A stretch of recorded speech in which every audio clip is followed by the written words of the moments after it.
Going to wait till everybody's filled the room.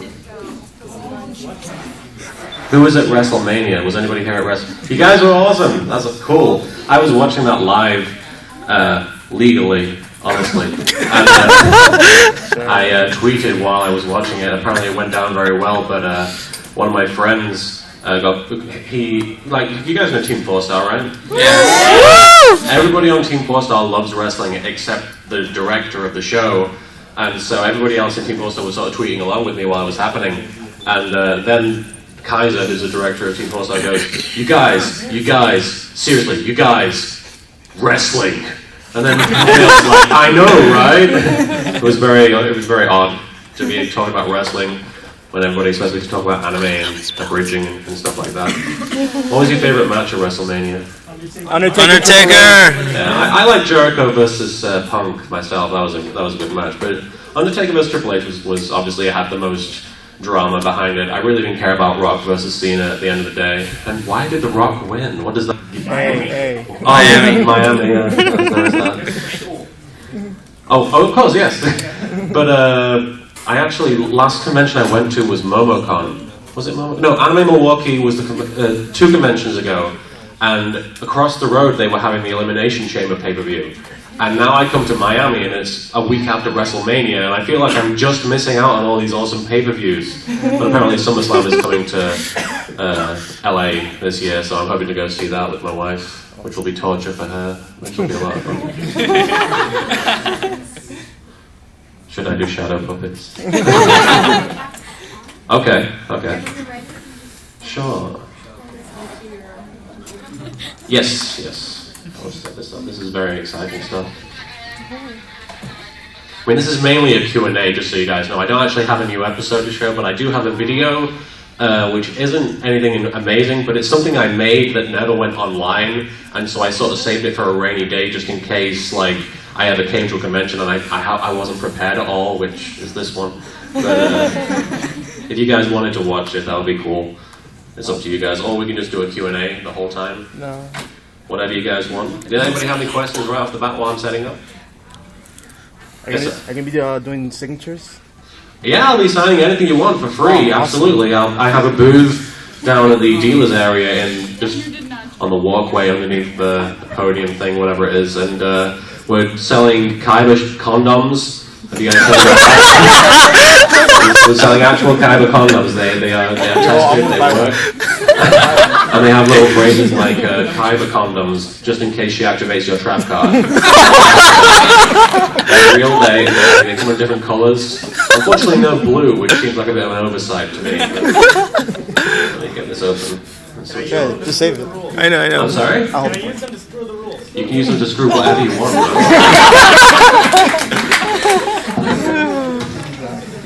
We have Kaiba condoms, we have Kaiba coins, which are a brand new thing we're doing where you literally have a coin that has Kaiba's face on one side and Screw the Rules, I have money on the other side. We have t-shirts. I'm modeling one of them, but we're not selling this one right now, unfortunately. We have like a new one which has Tristan on it shouting at a blue eyes white dragon saying my voice gives me super strength. Wearing the Dovahkiin helmet. And I have prints, so if you guys don't have anything for me to sign, because obviously I'll sign anything free of charge, but if you guys don't have anything with you, we are selling prints for $5 each, which have a cartoon version of me doing this. And you can buy those and I'll sign them for you, no problem. But I'll do anything you want free of charge, honestly. Awesome. Not anything. Somewhere. Hey. Welcome. Any other questions? Oh, yes, sir. Yeah, actually, I was kind of curious. In the second episode of You're asking me to remember actual content now. Not too long ago. Okay. Hellsing Ultimate Abridged 2. Why weren't you Walter? Yeah, that's a good question. They cast me as Walter in the first episode of Hellsing Ultimate Abridged, and they did a fantastic job with that. They're very proud of that. In fact, Crispin Freeman, the voice of Alucard in the dub, is a very big fan of that Abridged series, which is rare that you get somebody who's actually genuinely into these things. Like, I know the Yu-Gi-Oh! Voice actors know of my stuff, but they don't really, watch it. But Crispin Freeman's actually a big fan of theirs, and they asked me to be Walter. I think mostly because he's like a British butler guy, and they just thought, I'd be able to do a typical British of course, sir, kind of voice. And they cast me without thinking too much in advance, I think. And then they tried directing me on the second episode, and they weren't getting the results I wanted. It's all my fault, is what I'm saying. I wasn't good enough, basically. But they weren't getting the results they wanted, so they cast... who's doing the voice now? Weekly tube show? Yeah, Weekly Tube Show. And they recast me as... like old bastard #1 or something like that, which I was born to play, obviously. I don't even know if I have the video on here, you know. I could act it out if I remember it. In fact, if you guys have any like classic scenes or anything you want me to act out while I'm here, feel free to ask. Any other questions while I'm searching? Stairs. Yes. Do you have a silver Sharpie to sign black shirt? I do have a silver Sharpie back at the back of the booth, not right here. But if you come to the booth, I have all the colours of the rainbow in Sharpie, so I'll be able to sign whatever you want. Sharpies everywhere. Yes, sir. What inspired you to be an abridger? What inspired me to be an abridger? Well, I mean, technically when I started, that term didn't really exist. Yeah, I guess I kind of coined it, I don't know, but when I started doing that sort of thing, I'd actually made 3 videos before that were technically Yu-Gi-Oh! Related. One of them, if you guys have ever seen it, was a Perfect Hair Forever audio clip set to a scene with Kaiba and Makora talking to each other. The second one was something you guys will never have heard of, is a scene from I'm Alan Partridge, which is a British sitcom with Steve Coogan, who you guys might know. No. Okay. There's a scene where he's talking to a farmer, and it's just a big argument about agriculture. And it was very funny in the original source, but I just had Yami and Pegasus doing the dialogue.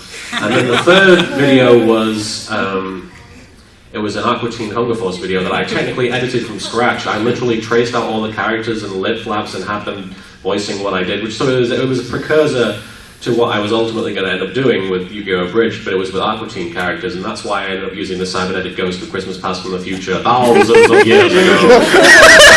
So, those were relatively well received by about 10 people.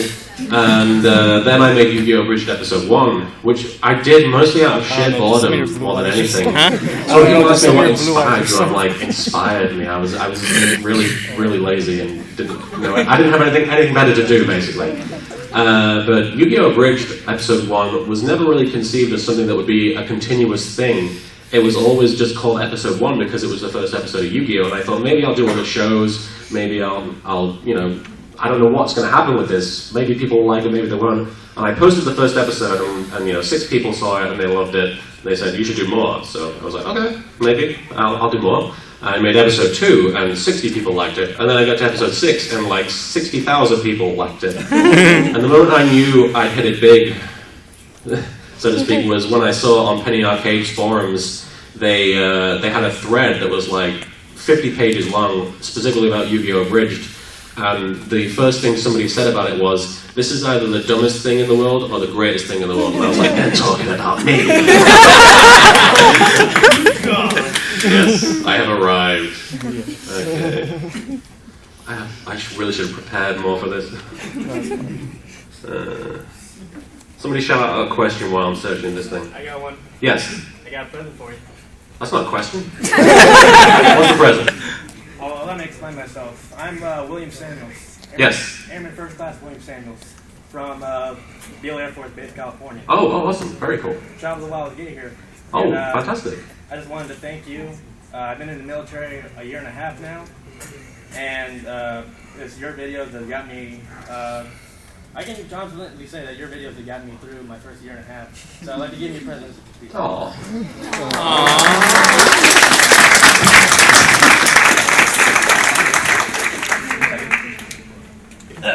This is a challenge coin. This is the challenge coin of the Knights Reconnaissance Wing. The challenge coin, what you do with it is, when you're out drinking with your friends, take your challenge coin. Sometimes you go up to sergeants if you're feeling bold. Slam it on the table, and they have to bring out their coins. If they don't have a coin, they have to pay for drinks.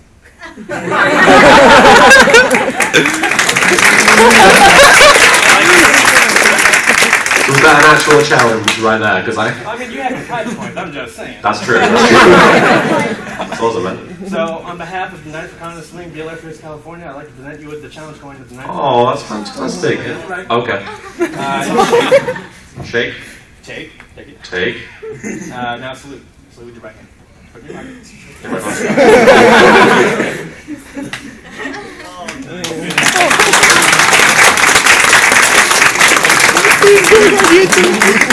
You'd be surprised how many times I hear stories about people in the military who've been watching our stuff while they're, they're waiting to go, be in active duty and stuff. Like, I had a few pilots talk to me at Anime Vegas, saying that when they were waiting to take off, they would sometimes listen to like Team 4 Stars stuff, and it was the craziest thing. And it's a huge honor, obviously. I mean, that's one of the reasons we do what we do, is because people who are in situations like that, who want like some sort of relief or just to be entertained, that's just, it helps a lot. I don't know if I even have any videos on here. Let me just do a search real quick. Any other questions? I have Adventure Time on here. I can pretend I did that. Way at the back, sir. What advice do you have to give to any upcoming stars in the future? Stars in general, or stars who want to do stuff that I do? Sorry? YouTube celebrities? Yeah, like upcoming people that want to do something that they want to do and try to do something with it, Okay. Advice that I would give in general to people who want to do something in entertainment or something like that online. I would say try not to expect too much of other people. Just try and mainly do it because it's something you're genuinely passionate about. Don't do it because it's something that's already caught a fire somewhere else. Because, I mean, it's always difficult for me when people ask, how do I become a successful abridger like you? Because usually people can't really expect to catch the same sort of attention that, say, a Team 4 Star does or a LittleKuriboh at this point, because there's just so much out there that's already been done. You have to either be really, really good or do something really, really different with it. So at the end of the day, just do something that you're genuinely passionate about, or do something that you're genuinely going to have fun with, because otherwise you're going to hate the next one and the next one and the next one, because you're going to have to force something out of it. And if you're forcing it, that's the worst problem you can possibly have. There was some advice that I always give that I've forgotten, but I mean the main thing is to try not to. I'm going to draw a blank right now, but Adam, do you have any advice to give for YouTube people? Because I know you've got a significant following on YouTube. Great advice, Adam. Do it because it's fun, not because you want to be YouTube famous. Yeah, I mean, here's the thing about, and it applies to voice acting as well from what I've seen. People who become YouTube famous don't set out to be YouTube famous and then it happens. It just sort of happens to them along the way is what I find. For example, some of the most famous people on YouTube, like Charlie Bit My Finger, do you think they were like, oh, this is going to get so many subscribers? I don't think they were considering that. I mean, it's very hard to sort of catch that sort of attention intentionally. And with voice acting as well, from people that I've actually talked to in the industry, very few people actually go, I want to be a voice actor. Now I'm a voice actor. Mission accomplished. It's very rare like that. Usually it's like, I'm the janitor for the building where they're recording, and they ask me to do a line, and now I'm the voice of Shinji. I don't know. That wasn't a slam on Spike Spencer. I think that's actually how he got the role.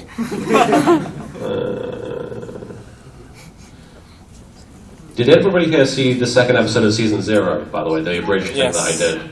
You guys all saw it? Okay, I was going to share that. But... Show it!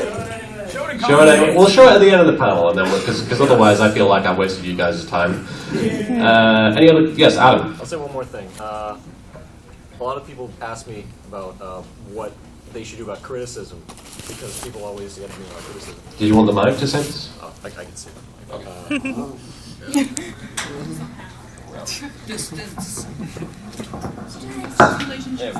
My voice gives me super. Well, when it comes to criticism, a lot of people just take it and they're like, oh, I suck now, and then they stop. That's not what you should do. You should take criticism as a means to improve yourself. It's like directions. People are giving you directions. Hey, do this. Maybe try this. It's not telling you to do it, it's suggesting. And it's really constructive criticism. And in lieu of just giving up, you can take that and make yourself much better than you were before. Oh yeah. And that's one of the biggest tips that I like giving out. Because never give up, never surrender. Yeah. That type of thing. Do you mind passing that? Do you mind grabbing that? And remember, if at first you don't succeed, stab a bush. Everyone will love you. Stab a bush. Adam Rosen, everybody. You have a panel today, correct? Yes. What time is that at? My panel is at 4. Panel's at 4:45. What's it called? Drug 12 Modern Horror. Tribe 12 Modern Horror, 4:45 right here, is it? No, in LC 120. LC 120, just cheap plug out of the way there. Somebody, the gentleman in the green. Oh. Of all the videos you put online, which one are you the most proud of? Of all the videos, because I mean, the ones I'm most proud of are usually the ones that everybody else is ashamed of. I'm very proud of the Naruto spoof series that I make. I don't know if you guys are aware of that. I'm very proud. It's actually it's probably one of the dumbest things I've ever made, but it makes me laugh. Which I can't really say that about Yu-Gi-Oh! Bridged all the time, but Naruto spoof genuinely I enjoy, I get a chuckle out of it. Even though, because Yu-Gi-Oh! Bridge is something that I go over and over and over, and, I try and get every little detail, to the level I want it to be, but then Naruto spoof I just sort of do, and I don't care. So I come back to it, I'm like, this is funny, I get a kick out. I loved the Naruto spoof movie that I did this last year, even. It was with M. Night Shyamalan. That was a lot of fun. But I'm proud of the anything with Marek. I'm very proud of. Like, he does his own Let's Play thing now called Marek Plays Bloodlines. I don't know if you guys have seen. I haven't seen it. It's a lot of fun because it's basically Marek in character playing a video game. Very similar to like Freeman's Mind for Half-Life, but it's a lot of fun. But those are probably the ones those are probably the ones I get the most entertainment out of. I'm very proud of every video I've made, and I'm proud obviously of the charity work that I've done for various things like the Haiti Relief and Dan Green. And everything. So, I'm proud of everything, but I think the ones I get the biggest kick out of are Naruto things and stuff. Somebody over here, anybody? Yes? Brooklyn Rage. Brooklyn Rage! Say in the form of a question. What is Brooklyn Rage? Oh, wait. What is Brooklyn Rage? Brooklyn Rage is Brooklyn Rage! There you go. Yes, you had a question over there. Sing something as David Bowie. Any requests out there? Milkman. There's a milkman waiting in the sky. He'd like to deliver dairy so long as it's homogenized. There's a milkman waiting in the sky. What's the next part? Something pasteurized, he told me. Let the bovines use it. Let the bovines groove it. Let all the bovines boogie. Da, da, da, da, da. We got there in the end. Is that okay? Awesome. Yes, sir. Do you and Shadybox have any more projects in the future? Me and Shadybox. Actually, technically, Shady does cameo in the new Marek's Evil Council video that I'm working on as Jaden, because Jaden apparently has his own evil council. But it's made of all his plush toys that he has in and he just speaks in his own, he just like his own voices for the plush toys. So he's like, what do you think, Mr. Lobster? And he's like, I think we should go to It's very strange. But as far as projects like that he and I are both working on, we're both involved with Tome. I don't know if you've seen Tome by Kerbifer. It's a Flash series on Newgrounds that basically, it's very similar to if you've seen Summer Wars, or what's it called, Reboot or something like that. It's set in an MMO universe, like .hack, basically. And I play like the role player character called Nihilok, and Shady plays Alpha, who's like the main character, and I'm sort of the comic relief. And I have the catchphrase, Nihilok, master of insert thing right here. It's a lot of fun, but Shady's very cool, and I look forward to seeing him again, because I haven't seen him since last year, because obviously I just moved to America, but it's been a while. Your music video for Stronger was just like, it was so impressive. Yeah, he did a great job on that. I was actually really worried about how Stronger would, because for those of you who haven't seen, Shady did a rap for the end of Stronger, at the end of the Bonds Beyond Time abridged movie, based on Stronger by Kanye, I think it is. And it turned out very well, but the problem is that I actually wrote the lyrics for it myself, and I don't usually do that for Shady. I usually say, okay, just go crazy with it. and he usually knows what he does well with as far as lyrics goes. But this time he was like, I'm drawing a blank, so I was like, okay, I guess I have to write something for you. And I wrote it, and it turned out great, and I was very relieved because I was like, what if my lyrics are terrible? But he did a very good job with them. He made them work, basically. Yeah, somebody right here? I'll do. Oh, don't choke, bro. Imagine I'm naked. Yes. How did you feel making the movie? How did I feel? How did it feel like? It was really actually very stressful making. I mean, the Bond's beyond time when I assume you're talking about. Very stressful process because, I mean, for one thing, it's a movie, so it has to feel bigger than the episodes. And one thing that a lot of people had a problem with was how long it was. And I was like, well, it has to be a movie at the end of the day. I don't want it to feel just like a slightly longer episode. It has to actually feel like, you know, this is something special. So I really wanted it to be longer than usual. And which meant a lot more work, obviously, because it was 3 times as long as an episode. And episodes take a lot longer than people would expect to make. And an episode can take upwards of 2 weeks to 2 months, at least. So the movie was a long process. It took probably, from start to finish, half a year. It probably doesn't show at the end of the day, but the work was put into it. And unfortunately, I got married very recently, and it was a case of I moved here. Thank you. I moved here on a fiancé visa. I got married to my wife, who's also here. She's currently running the booth right now. And as soon as I got married, the convention where I was going to debut the movie was happening 2 weeks after the fact. So right after I got married, I had to spend 2 weeks in front of a computer, just essentially, I mean, ignoring my wife, which was the worst. It was the worst feeling, and it is the worst feeling you can possibly have is to feel like you're neglecting somebody you love. And so I felt like I was either going to have to show up to a convention with a half-finished product and disappoint thousands of people, or disappoint the person who means the most to me in the world. So it was very difficult for me to make that decision. It was a very difficult process. The whole thing was tough, but the fact that so many people do say to me, you know, this is a great video, and I have actually received a lot of praise for it, which I was surprised by, because I was worried that the sheer length of it was going to be difficult for people to get into, but people enjoyed it, so it was worth it at the end of the day, I think. It's very cool. Adam, yes? Yeah, quick question. I think it was a while back, and recently when I totally marathoned your series, I looked on your Card Games for the Win account, and I went back to the first video that was uploaded, that wasn't taken off. And it's simply entitled Yugi, and it's a picture of his face. He's really happy, and it's only like 10 seconds long.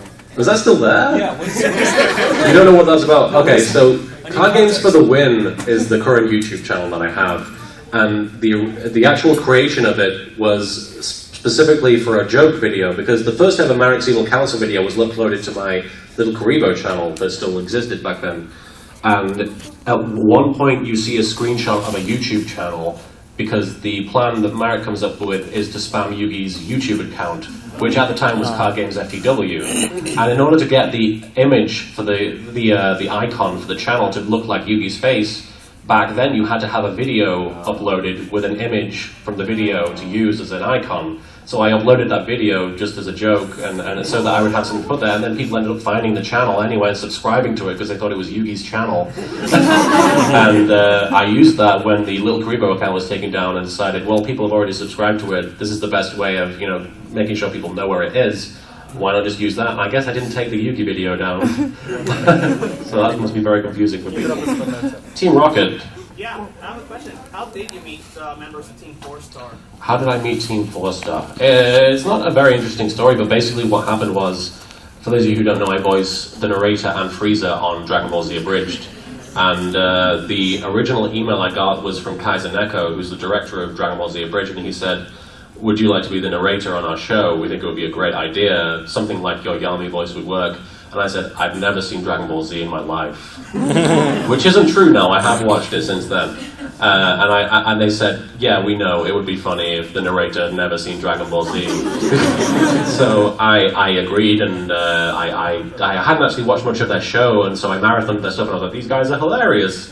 And by around episode 8 or 9, we got into Skype calls with each other and just started talking over things and just having a laugh. And since then, we've become very close friends. But around late 2009, I heard that they were considering having me as Frieza, and that's when we really started talking to each other on a more regular basis. And I mentioned, I heard you guys wanted me as Frieza, and they were like, you weren't supposed to know about that.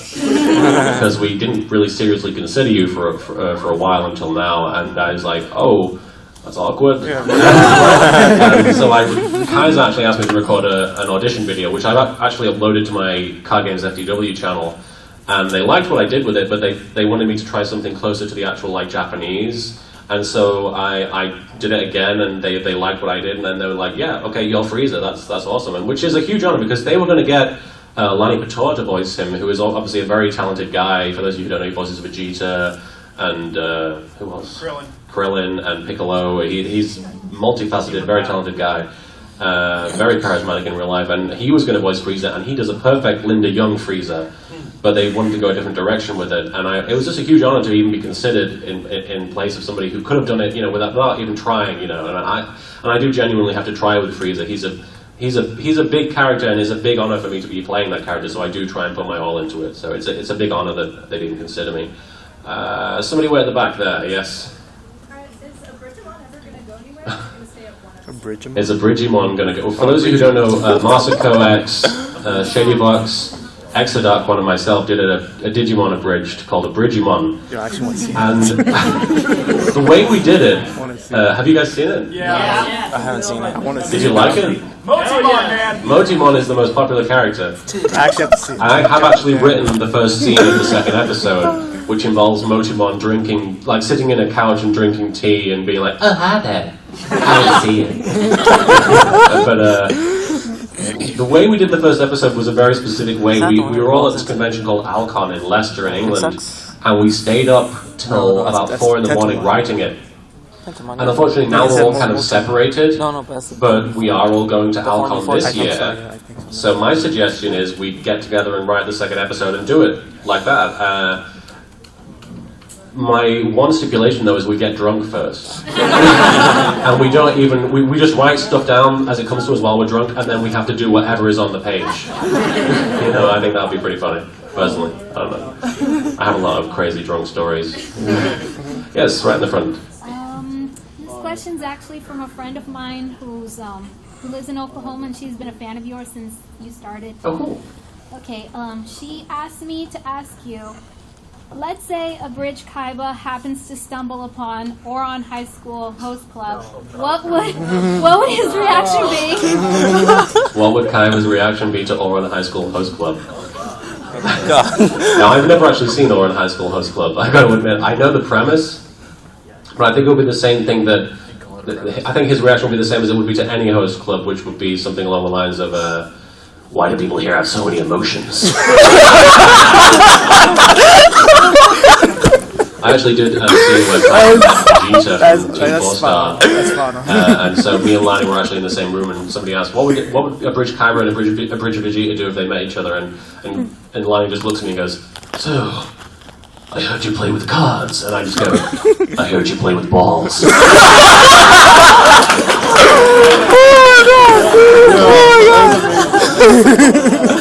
Yes. Oh, that is amazing. I just recently watched an episode of Dragon Ball Z Kai. Yes. I really gotta ask, did you model your voice after that Frieza? Because it is insanely similar. Actually, we did the first thing with Frieza. We have the Bardock special and the first Frieza episode of Dragon Ball Z Abridged out right before they showed the new Frieza, Chris Ayres' Frieza voice. And everybody tuned into the first episode of Kai that was aired that showed Frieza, and his first line is something along the lines of, good, or something like that. He just laughs and then says one thing, and everyone was like, this new Frieza voice sucks, and then they saw the next episode and like, oh, he's actually very good. But everybody mentioned, there was a big similarity, and I think ultimately what it comes down to is, it's kind of a more faithful to the Japanese Frieza, who's very much up here, Dodoria-san, so I think it stems from that, but it's cool that, we both sort of went in the same area. I think Chris Ayres' Frieza is amazing, so it's cool to even be compared to that. Somebody over here, anybody, yes, right there in the middle. Oh, I'll just go for the detective guy, because you asked already, so. How do you practice your voice acting? How do I practice my voice acting? Yeah, I'll be honest, I don't really have any kind of method aside from watching TV and just mimicking lines from TV. Like, the reason I even started Yu-Gi-Oh! Abridged, and the reason I thought I actually had a chance at doing all the voices myself, was because I saw the episode of the original dub where, because Tristan used to talk like this all the time. And they were trying to go for a surfer dude voice, but I kind of thought he sounded special. So that was kind of my take on Tristan, he was kind of dumb. But he has this line in the, like, episode 7 or 8 of the dub where he goes, I knew it wasn't the real Kaiba the whole time! And I just did that line over and over again. I was like, I can kind of do that. Maybe I'll do an episode like a dub or something like that. And then I decided to Yu-Gi-Oh! Abridged, and I was like, this has to be Tristan. He's Barney, basically. And so that was, I mean, the practice literally. Also, I used to, back in like high school, I had like a bunch of friends who would come around to my house, and we'd set up the camera in front of the TV, and we'd dub over episodes of Babylon 5. And so we just practiced like doing goofy voices doing that. So it was sort of a hybrid of things I used to do as a child and just watching TV these days. There's no real skill to it, I think. It's just something that just I can do because it's a goofy thing that I like to do. I don't know. I don't really practice it, unfortunately. I probably should. Somebody over here, anybody? Let's see how much time we've got, half an hour or so. Hey! Hello. Hello.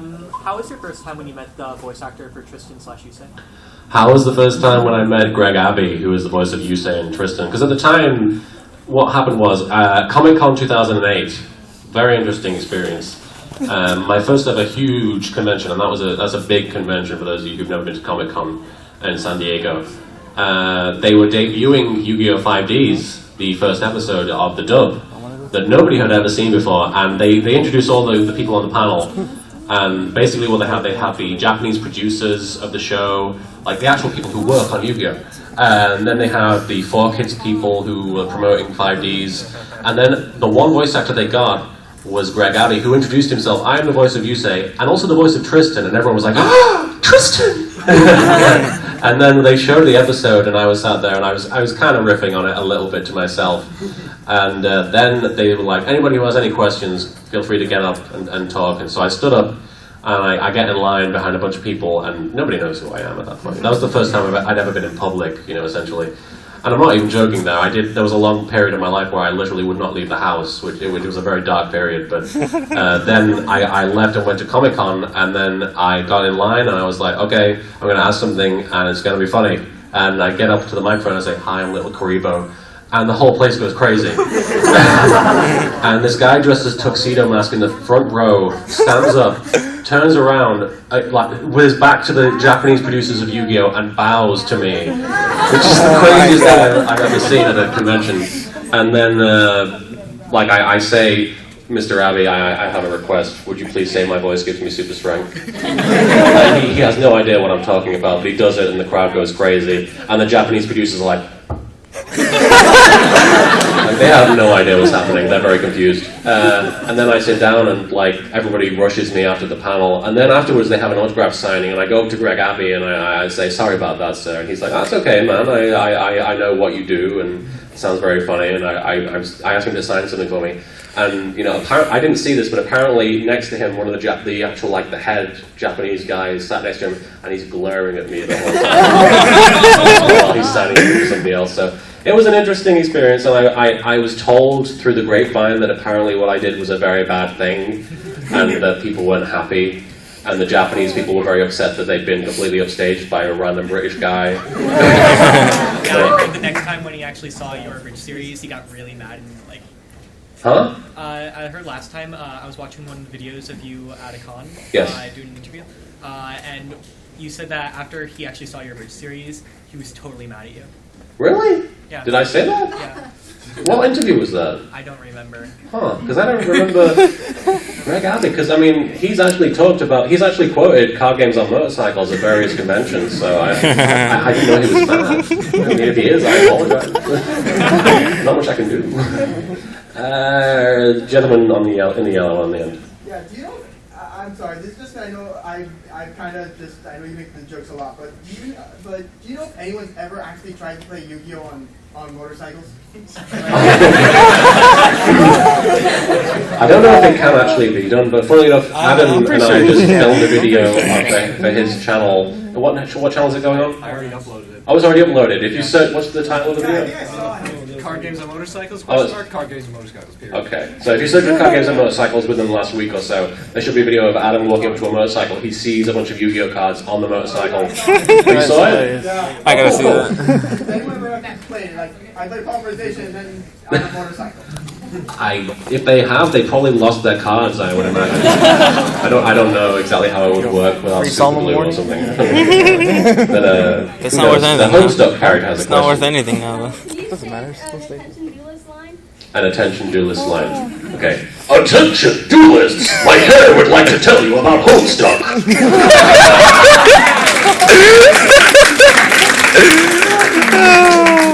Yeah, that's an old chestnut. Way in the back there in the white and the red. When you do the Merrick play videos, like when you play the game, do you actually do the voices Merrick ad-lib, or do you like script it as like?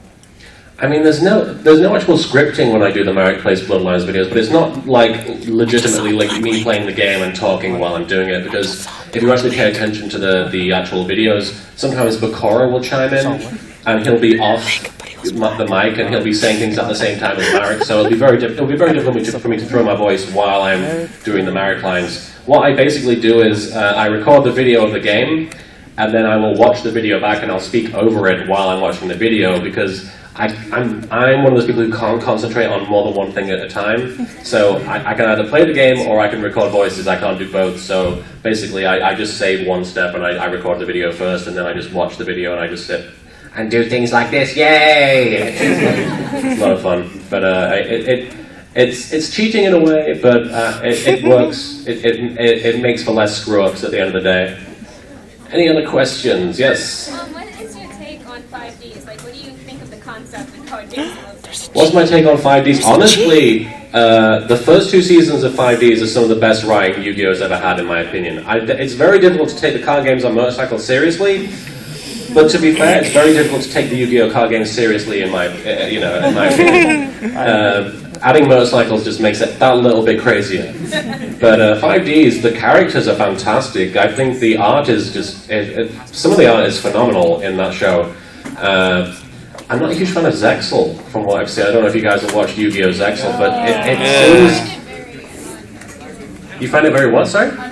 It is unappealing, and one of my issues with it is that it feels kind of like a rehash, because it's a guy with a spirit hanging out in his thing around his neck, and it's like, you kind of just mixed GX with Duel Monsters and made it less appealing than both. And the art is really ugly, from what I've seen. I mean, it's kind of like, it kind of like looks like if you like took all the candy bars off like a store shelf and just mixed them together and melted them, and what you got was like the color scheme that they use in that show, basically. That's what it looks like. But 5Ds is great.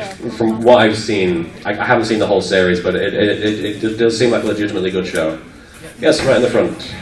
Since you're talking about the Yu-Gi-Oh show, have you actually played the card game before? Have I played the Yu-Gi-Oh card game? I have, and lost every time. I've played like 3 or 4 times, and I'm terrible. Back when, like recently, or like way before? Not recently, no. Like years ago. Okay.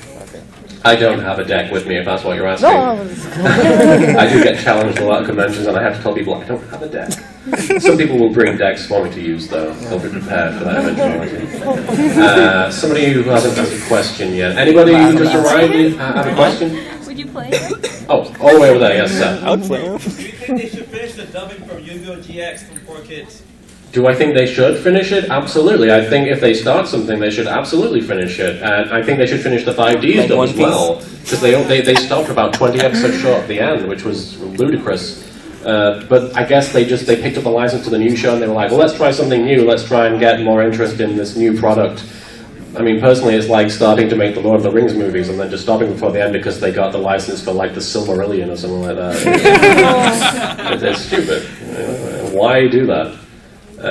Yes. Do you think their whole filing for bankruptcy bit had anything to do with the fact that they didn't finish the dubbing?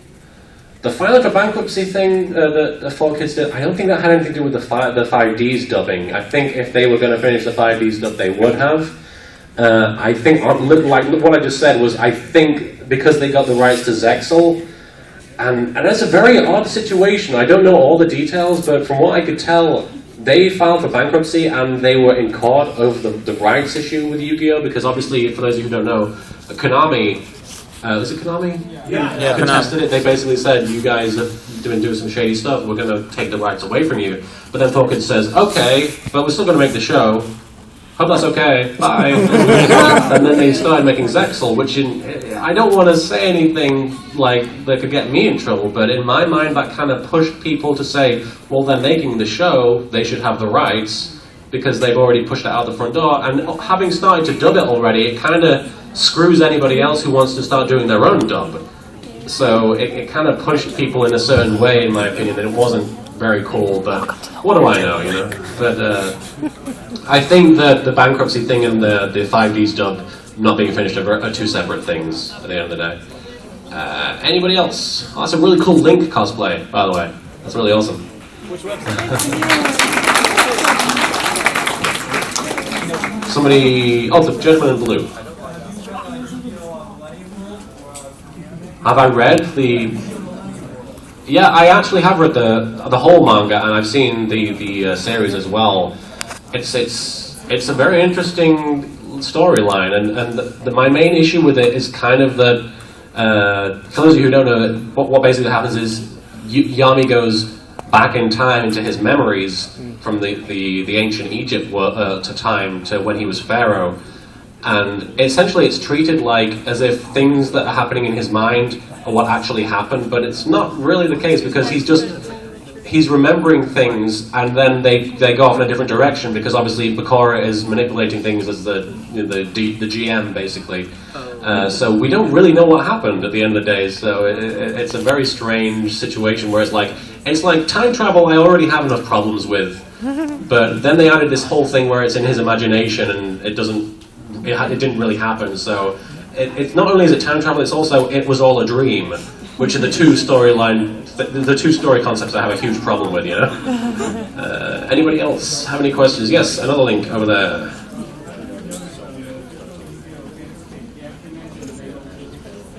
People told me that. People said the official Yu-Gi-Oh! Fan page mentioned Mega Ultra Chicken. Is that like an official page? Like who runs that page? Mega Ultra Chicken.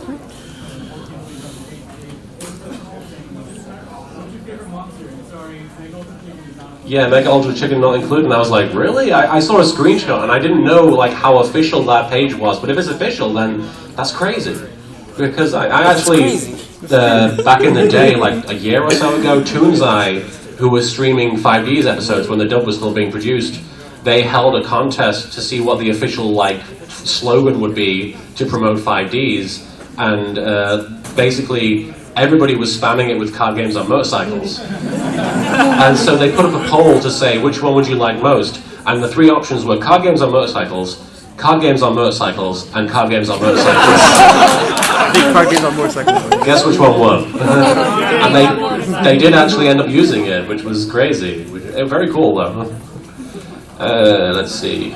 See, I don't want to go straight to the video since lots of people are still showing up. If people have questions, feel free to ask.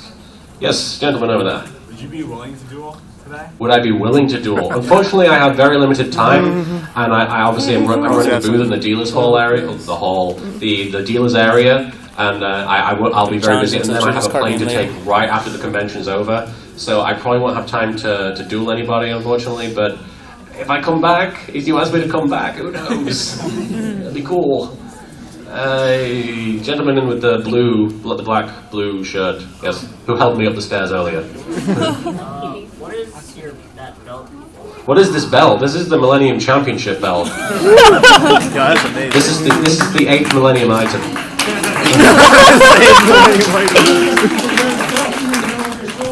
Wear it over my shoulder. I walk around with it over my shoulder. I guess I could do that now. Yeah. I'm the real champ. The champ is here. For those of you who don't know, Team 4-Star, the guy who does the voice of Nappa, Takahata11, he designed this and made it for me. which is a huge honor because he's made like 4 of these. The one he currently holds is the Internet Championship, which has like the Internet Explorer and the Twitter icon all down it. It's very cool. But I did actually issue a challenge to Dan Green once. Not a real challenge or anything, just a joke. But I said, I can only put this title up for grabs once every millennium, and the one person I'd like to challenge would be Dan Green. So my feeling is that if he and I ever do meet, and I have the belt, I'd be very glad to give it to him. I thought that'd be cool. I'd sign it and give it to him as a gift, because I thought, my way of apologizing. I'm sorry, Mr. Green. Anybody have any questions toward the back? Yes, step over the glasses, yes. That belt on Matt. Can I do the Frieza voice? The new card, Matt. A line. Put that, like, on from the last episode. So, any final words, filthy monkey? Besides gurgle gurgle. He actually has a line that I can spoil it for you guys because we're all friends. Yeah, spoiler. I don't want to give too much away, and you guys can't tell anybody. But essentially, Frieza challenges Goku to keep fighting him at some point, and Goku's turning him down initially, but then Frieza offers to get him pizza with stuffed crust. But towards that happens at the beginning of their next fight, and then when the planet's exploding and Goku tries to fly away, and Frieza tries to hit him with the disc, the thing that he throws at him, he says, "Don't forget your pizza!" That wasn't a pizza at all! Which I'm looking forward to. Yes, on the right there. I will sign anything at the booth in the dealer's area, no problem. I won't charge anything, and I have all kinds of Sharpies, but unfortunately I can't really sign anything right now, otherwise it wouldn't be fair to everybody else. Anybody have a question? Yes, Bandit Keith. Hi. When you saw the 10th anniversary movie, did you notice that a lot of the comedy in it was kind of your brand of comedy? People actually do suggest that a lot about certain, the dub of Yu-Gi-Oh! There's a video that got posted, in 2009, I think it was, where it was a bunch of footage from GX, the dub of GX, with Chaz saying a bunch of things, and they said, is LittleKuriboh writing for GX? Because it seemed very fourth wall breaking humor. He kept referring to the card game, he said, the only thing important in life is playing a card game. And it was it's like LittleKuriboh, he says that sort of thing. But my take on that is that 4Kids kind of always did that sort of humor. If you watch very early episodes of Pokemon, Team Rocket were always breaking the fourth wall. They were always like, I am the flaming Moltres! That sort of thing. They would make those kind of jokes long before I did. So I feel like, people are giving me too much credit when they say 4Kids are copying you. I'm like, nah, I'm copying everybody else. I'm copying them more than anything. But yeah, I didn't. Pegasus was hilarious in the actual dub of Bonds Beyond Time. I thought that was one of the most intimidating things about writing the Bonds Beyond Time abridged movie was that when it came to Pegasus, I had to beat that. And I don't think I did really. I liked the face up, face down song. I thought that was fun. But in the actual movie where the building's falling on him and he says, "It's my worst nightmare. I'm being upstaged." That's hilarious to me. I genuinely laughed at that, and that's cool. I love the dub of Yu-Gi-Oh. Anybody else? You already asked something. You already asked. Yes. Okay. Sorry. So my name is Joey, so I was wondering if you could go through some of the characters saying something about the characters. Something about Joey? You stole my name, you bastard. How does that feel? Do you have Brooklyn rage like me? We'll demonstrate it. Come on.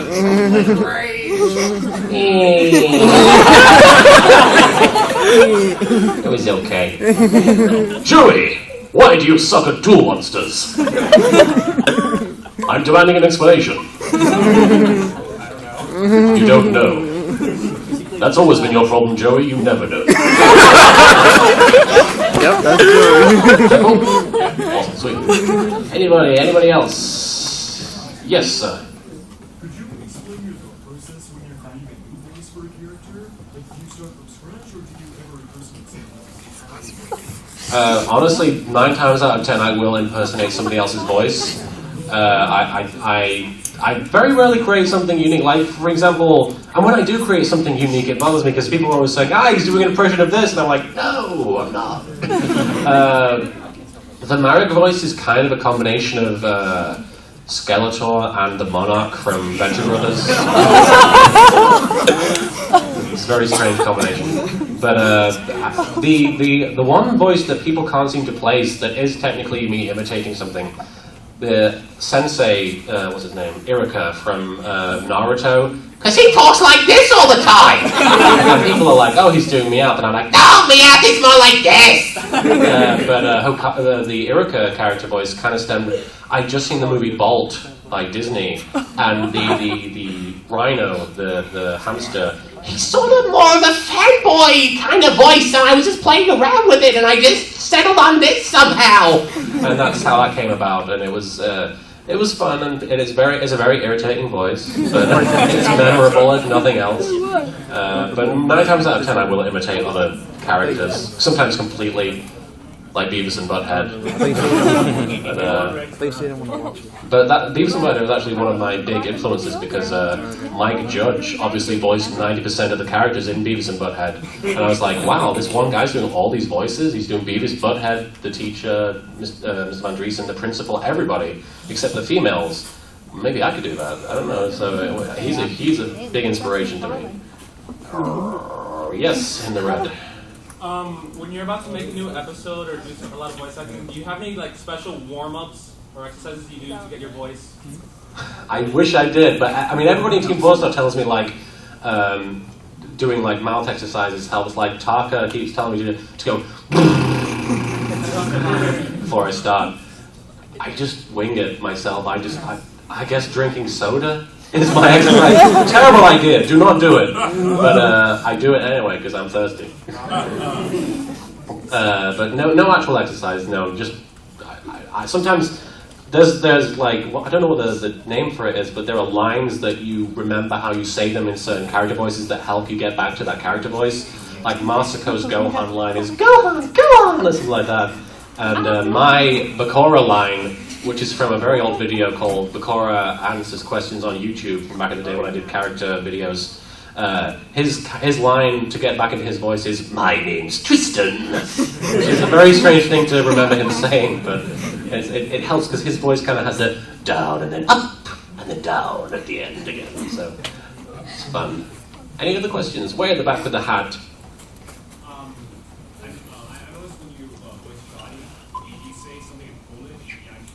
Yes. And I remember seeing that you also dubbed an episode in French. Yes. How good are you with other languages? Not that great. I mean, the Yakshamash thing is actually from Borat, which is a character created by Sacha Baron Cohen, and I basically, again, I imitated somebody else. The French thing, I did study French in school. Most of it's gone out of my head by now, but I remembered how to say basic things, so I just recited somebody else's French script for the episode. So I kind of cheated, but I mean, I can say basic stuff in some languages, but I'm not like bilingual or anything. Yes, Dylan. I'm really curious because it was just so random, but in your Naruto spoof series, what was the deal with the paper clips and Subway coupons? Like, was there a story behind that? There is a story behind that. I just said, I kind of have to talk about my relationship with Mom. We only have like 10 minutes left, but do you guys mind if I skip the video and just keep answering questions, or do you? We're cool? Okay, cool. Because otherwise I have to set everything up and it would take time. I feel like I'd be wasting you guys' time, but the paperclip and Subway coupon joke, there is actually, I mean, you've seen the original Naruto abridged, I assume? Yeah. Okay. There's a scene in episode 28 of their show where somebody, I mean, there's a lot of jokes in the Naruto spoof that are based on stuff that they say, but this is a very specific one. The reason that Sasuke turns evil in their show is because they offer him paper clips and a subway coupon. And Team 4 Star watched that and they were like, that's the stupidest thing we've ever seen. And they kept bringing it up. They were like, paperclips and a Subway coupon, really? And so I just decided that the way everybody is convinced to do something in my series is because they offer them paperclips and a Subway coupon. And I'm actually doing a Naruto spoof panel at a convention this year, and I'm literally going to bring paperclips and a Subway coupon, put them on the desk, and let everybody take them if they want. It's going to be a lot of fun. I mean, there's a lot of obscure jokes in the Naruto spoof, like the Mermaid Melody fan-dub thing. And Elf starring Will Ferrell! Reference to something that you guys might not know about, but yes. One question. What's the Mermaid Melody fandom? You want to know about the Mermaid Melody fandom joke? There is a joke in episode 3 of Naruto Abridged where they're talking about how they hate the fact that they have to do all these menial chores because, despite the fact that they're ninjas, and Kakashi says to them, "It could be worse. We could be watching a Mermaid Melody fandom," and I was like, what the hell is a Mermaid Melody fandom? So, in my mind, watching a Mermaid Melody fandom is the worst possible thing that could possibly happen to you, even though I don't know what it is. So, every time somebody is in a bad situation, they're going to say, "It could be worse!" And then it leads on to the Mermaid Melody fandom. But in the next episode of Naruto Spoof, they're actually going to be forced to watch a Mermaid Melody fandom. And it's going to literally be dubbed by Will Ferrell. I mean, the strangest thing you've ever seen. Link? Oh, you can? Yeah, because there's like an entire section you can fandoming, but like some girls who don't really have that like they actually go toward the Mermaid Melody. It's sort of it shows kind of as a song. It's easy to sing Japanese, so a bunch of girls start singing it, and most of the time they're not that good. Oh, so basically it's referencing bad fandoms that people have done.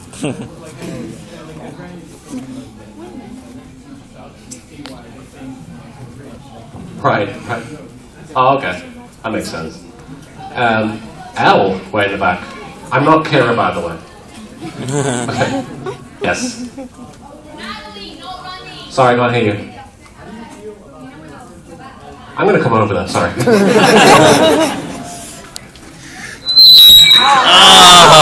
My bad, sorry. I'll give you the mic. How do you feel about being referenced to as a minuscule version of a minuscule character in Yu-Gi-Oh? Wait, I'm LittleKuriboh, right.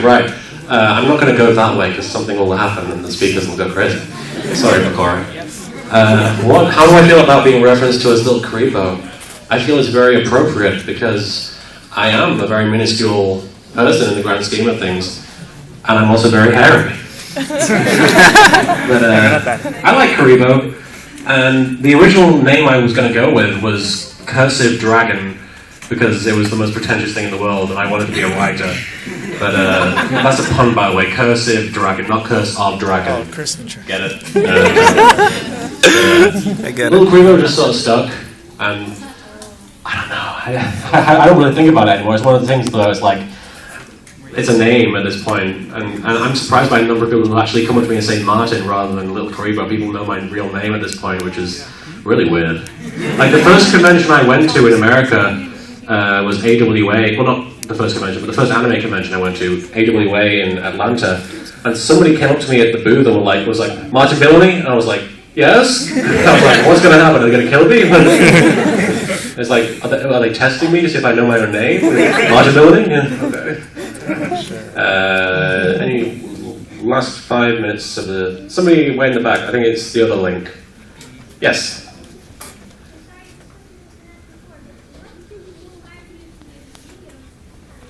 What inspired me to use Yu-Gi-Oh? I'm a big Yu-Gi-Oh fan. So basically what happened was my first experience with Yu-Gi-Oh was I saw the poster for the movie in a cinema in Glasgow. And I was like, oh, it's terrible. That's the worst thing I've ever seen. It's obviously just a Pokemon ripoff, right? And then I watched an episode at like 6 o'clock in the morning because I had insomnia. And I was like, this is stupid. Why do they care so much about a card game? What the hell is going on? Why has that guy got a weird voice? Why is he now deep and brooming, and why was he a little kid before? What's going on? And then I kept watching. I was like, this isn't Pokemon. This is very different. This actually has it has a beginning, a middle, and an end. The characters change over time. What? Come on! Pokemon doesn't have any kind of thing like that. Ash should be 40. And I mean, literally, you can watch one episode of Pokemon. You've seen every episode of Pokemon. Yep. Kinda. But Yu-Gi-Oh, if you watch the beginning, you get to know these characters, and then you care about them, and then bad things happen to them, and you actually care, and things change, and the relationships alter, and it's epic storyline. You know, it's a big deal. And I actually genuinely got into the show, and I was like, I want to do something to celebrate the fact that I love it so much. I'm going to make fun of it. Which is kind of the way I show that I love things. I make fun of them like crazy.